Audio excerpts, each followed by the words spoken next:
Hello friends.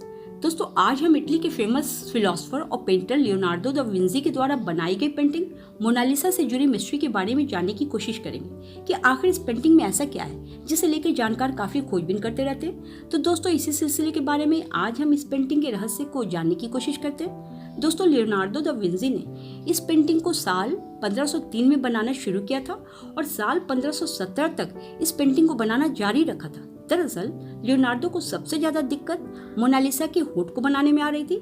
सिर्फ होठ बनाने में करीब 12 साल लगा दिए। मोनालिसा की पेंटिंग का सबसे बड़ा रहस्य उसकी मुस्कान का है। पिछले लंबे वक्त से कई विशेषज्ञ उसकी रहस्यमयी मुस्कान के बारे में स्टडी कर रहे हैं। दरअसल मोनालिसा की मुस्कान काफी रहस्यमयी इसलिए भी लगती है क्योंकि अलग अलग एंगल से देखने पर अलग अलग दिखती है ये।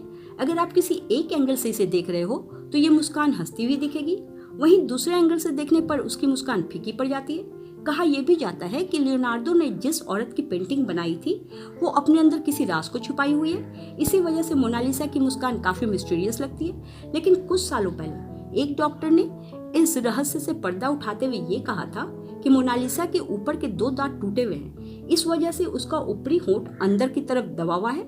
दोस्तों 2000 के हार्वर्ड के एक न्यूरोलॉजिस्ट ने मोनालिसा की इस पेंटिंग पर रिसर्च करने के बाद ये बताया कि मोनालिसा की मुस्कान कभी भी नहीं बदलती, बल्कि आप जिस माइंडसेट से देखते हो वो वैसी ही दिखती है। अगर आप खुश हैं तो मोनालिसा मुस्कुराते हुए दिखेगी और अगर आप दुखी हो तो मोनालिसा की मुस्कान भी फीकी लगेगी। दोस्तों लेकिन आज तक ये नहीं पता चल पाया कि मोनालिसा कौन थी। कुछ थ्योरी के हिसाब से किसी बिजनेसमैन की पत्नी थी, वहीं एक थ्योरी का ये भी कहना है कि मोनालिसा कोई और नहीं बल्कि खुद लियोनार्डो ही थे। इस पेंटिंग में लियोनार्डो ने खुद को एक औरत के रूप में बनाया था। दोस्तों आपको जानकारी के लिए बता दें कि इस पेंटिंग की कीमत करीब 867 मिलियन डॉलर है, जो कि इंडियन वैल्यू के हिसाब से 6.4 हजार करोड़ रुपीस है। तो आज के लिए बस इतनी जानकारी। हमारी जानकारी अच्छी लगी हो तो लाइक से सब्सक्राइब जरूर करें। शुक्रिया।